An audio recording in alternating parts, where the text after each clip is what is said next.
Hello, and welcome back to another episode for Project Seed Money. My name is Sharissa Bradley, and I am so excited to be joined today with Melanie Smithson, who is an author and many other things as well, a very multifaceted human being. And I'm just so excited to be sharing space with you today. So thank you so much for being here with us. Thank you, Sharissa. Have you always wanted to be an author? No. No. It's out, and it's such a funny question to start with because it's like there's so many things in my life that I never thought I was going to be doing, including being a therapist, which is my primary work. But I'll answer your question. No, I really never had any aspirations to be an author. And really what happened is, some 15 years or so into my psychotherapy practice, I found myself saying, oh, I have to write a book on this. So I have to write a book on this. Just recognizing the need, especially around moving through emotions and education and the body. And I was like, so after I don't know how many years of saying I have to write a book, I finally wrote my first book, Stress Free in 30 Seconds, which was a compilation of a lot of the issues I was saying I had to write a book on. So it And sounds like you had a lot of people who were coming to you with similar issues, which then maybe you were repeating yourself a lot of times. And is that what started the I need to write a yeah, book? I mean, and again, it was such a fascinating process because for a while I was seeing a lot of people that felt like they were selfish or they were told they were selfish. And I was like, no, taking care of yourself is not selfish. So I thought that first book was going to be on cultivating selfishness and then something else and then something else. But yeah, a lot of the issues that I deal with in both my individual sessions and my group sessions, there's a commonality. It's the human experience is hard. And No. So then what actually was the catalyst for then writing the book? Because it sounds like it was years of saying, I want to do this. There are these things. And maybe it was even a slightly different idea than what it came out to be in the end. yeah. So what ended up being the driving force behind actually getting it written and getting it published?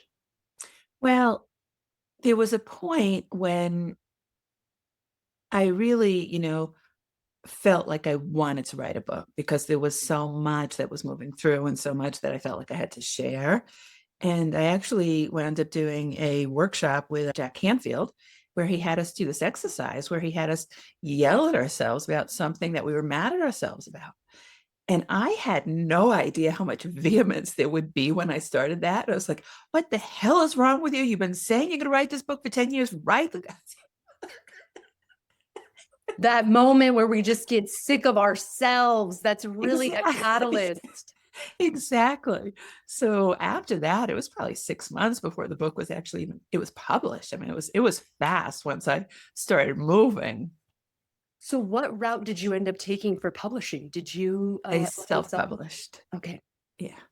Yeah. And for the first book, I had an editor who knew what she was doing. And she'd been in the field for a long time. So she sent me to the right person for book design, the right person for formatting, the right person for proofreading. And because I was running a clinic, I was doing some speaking. I really didn't worry that much about all the other options for putting a book out there.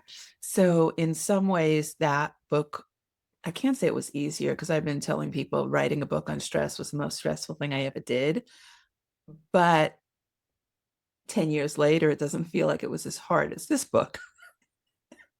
So did you face different challenges then on your second book or more challenges than for the second book? I feel like I have been facing more challenges. But again, I don't know. Maybe I forgot.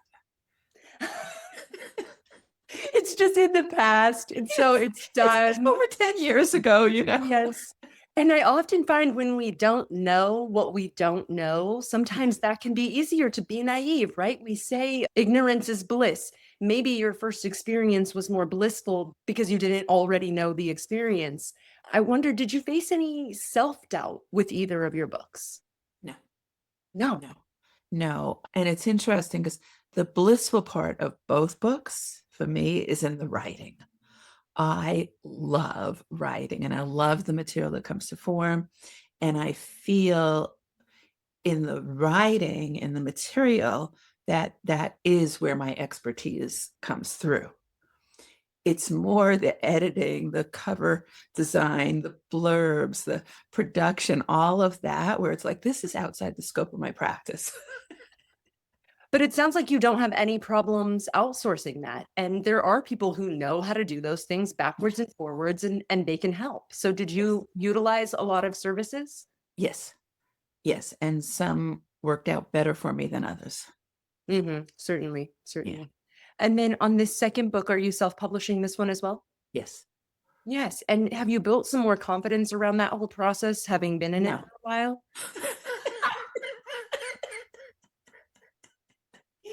Can you tell me about that? Is it because the landscape changes so It did. frequently? It's changed. Okay. So much has changed. And with the first book, I just went to a traditional printer and printed 500 books, carried them with me to my speaking gigs.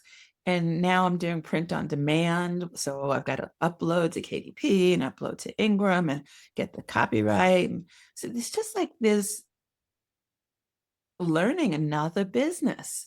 And, Yes, and it's hard to build confidence in something that is changing constantly. right.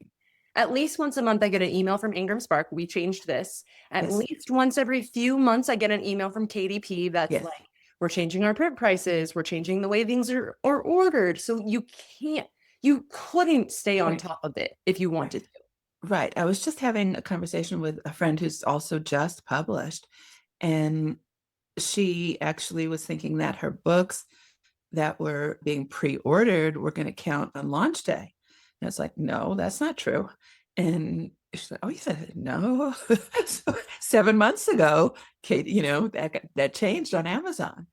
Oh my gosh, it's impossible to keep up with. And then it does it makes things harder. And they do have very strict rules, and those rules are different on every platform, including your file sizes. And if you have big books, there's a lot of challenges that come with that. Yes. So are there any tools that you have at your disposal that help kind of give you the courage for this? Do you have a community that you go to? What are you using for the support to get there? Well, that again is where my expertise is. That's where I've got skills. I teach letting go. And in fact, this new book is all about letting go and using the body to support letting go. So I have to say what's really fun in this new book, what's been really fun as I've reread it like 1,600 times at this point, I am using the practices in the book. So one of the practices in the book is to actually just start swiveling your body. And I have to even look and see what it's in respect to when you feel stuck, right? So sometimes we feel stuck. And when you feel stuck, the body is just really rigid. So finding ways to recognize where you're not stuck. But one of the practices in the book is to use your chair, your swivel chair at the desk. So as I'm reading the book, I've come to that practice as I'm reading it. I go, oh, yeah, swivel. And there's others about shaking your head. So that's been really helpful, is to actually do the practices that I'm suggesting in the book for letting go. And, the book has every practice for frustration, for annoyance, for sadness, for confusion. So I'm just doing what I teach. I'm also moving a lot more, which again is what the book is about. But I am in the writing, in the editing, in all the pieces. My body is quite clear when it's had enough of sitting still at the desk. And so I'm taking dance breaks. I, I'm doing yoga in the morning. I'm just doing all the things to get my body to support all of the craziness in the mind. I think that's really beautiful for two reasons. One, obviously, you're practicing what you preach. So you're not telling someone, read this, I don't do it, but it might help Yeah. you. Yeah. You're No. actually, right, practicing what you preach. And then the second part of that is we often, I think, especially as writers, think like in our heads, and we're in our heads.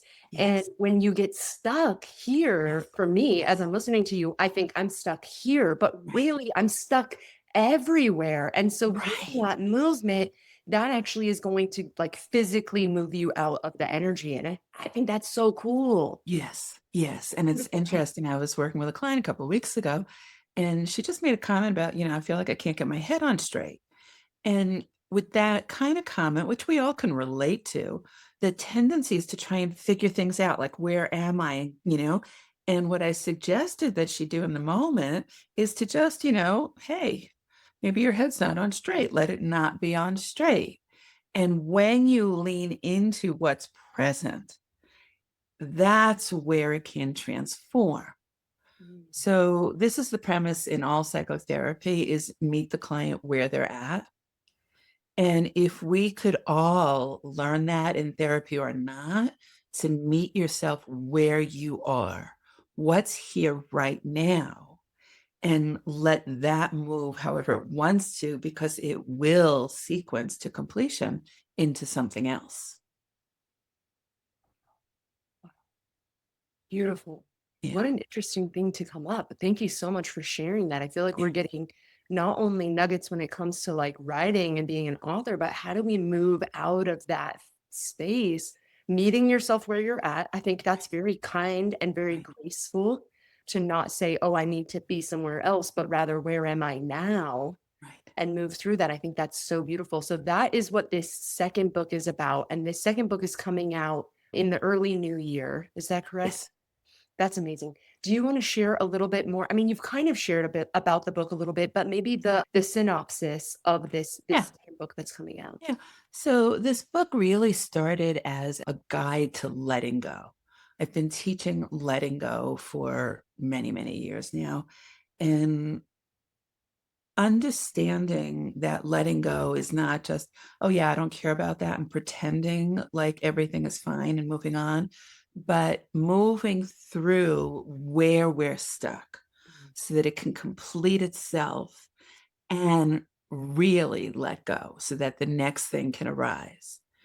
So that I teach that in so many different ways. I've been teaching it through play, through the Sedona method, through the body, through movement. And this book actually came to me on the dance floor.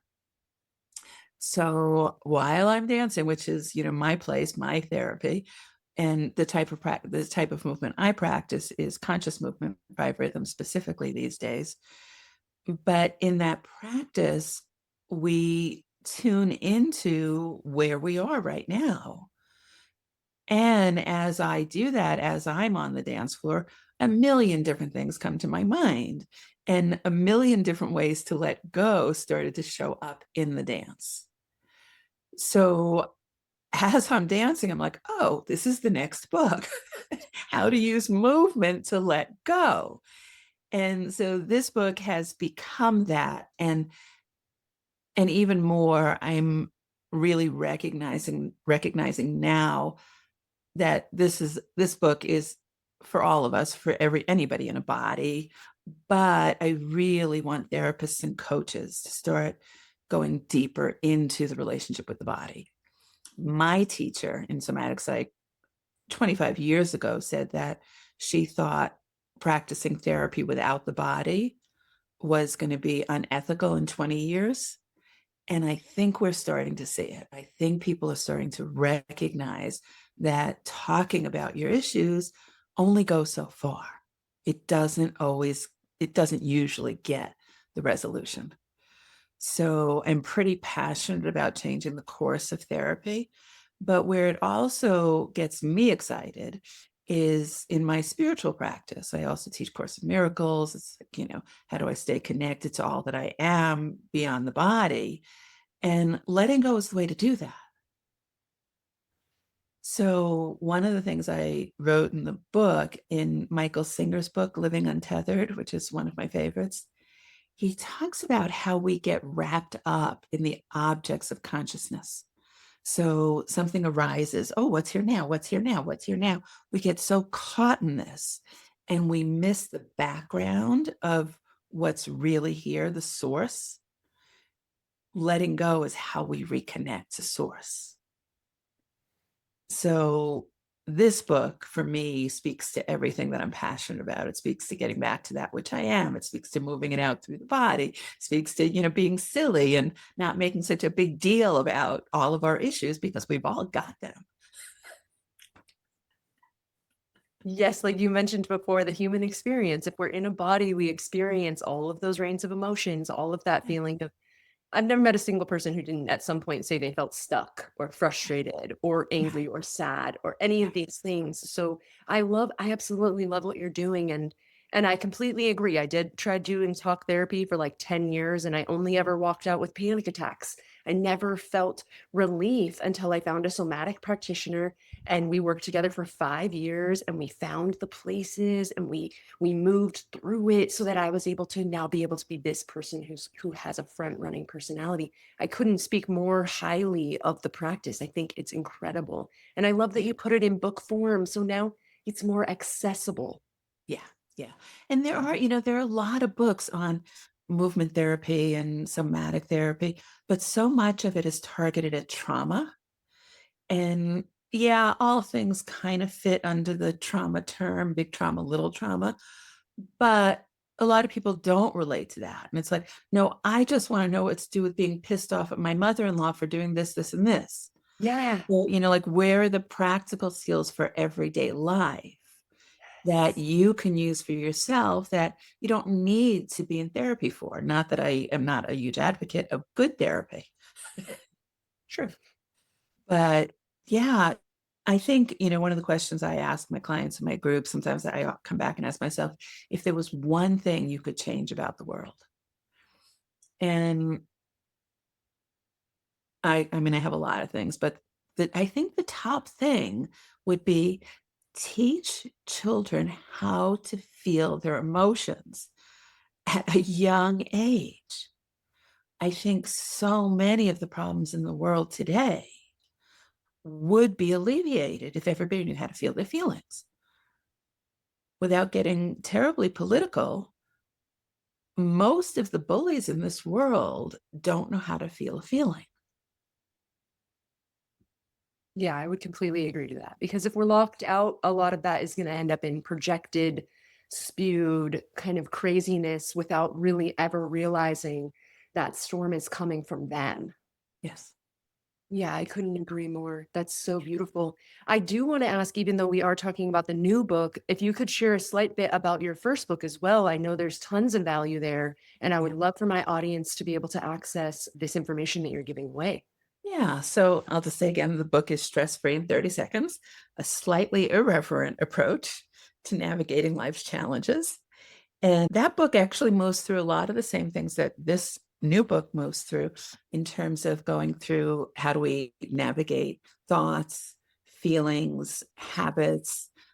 That book gives a lot of practices that we can use in 30 seconds or less. So some of them somatic, some of them not. So one of the tips in that book that is just so easy for everybody is a 30-second breath regulation. So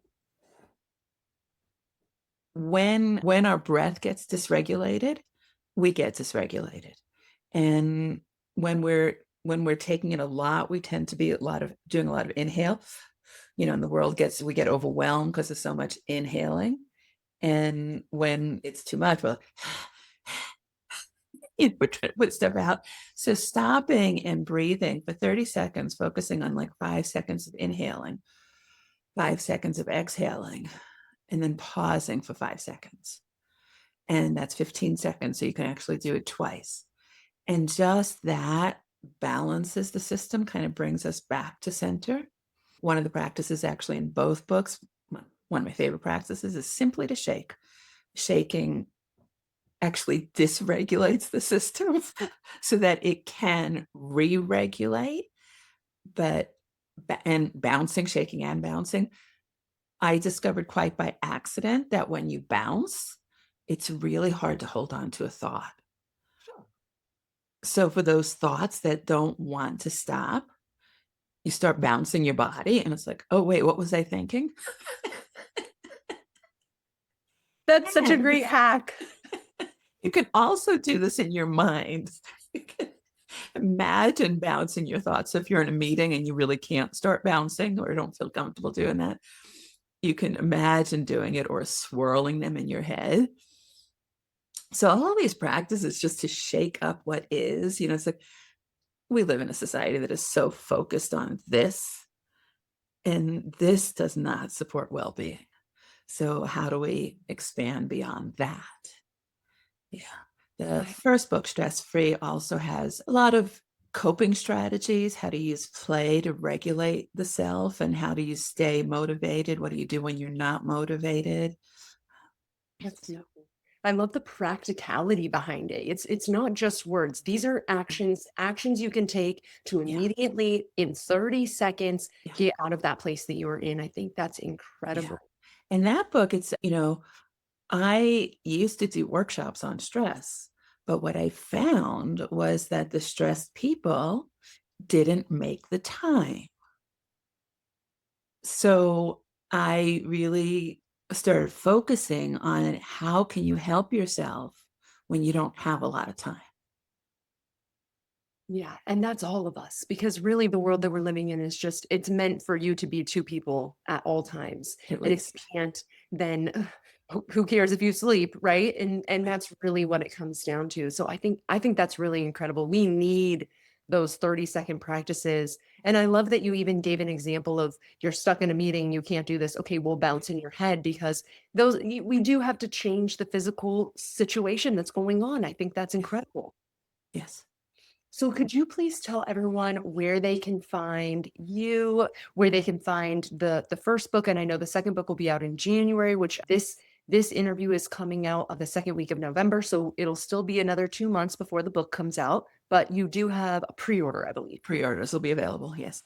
So smithsonclinic.com has all the information, phone numbers. It's got both books, and there'll be a special page dedicated to the new book, Stress Free / Shake Yourself Free.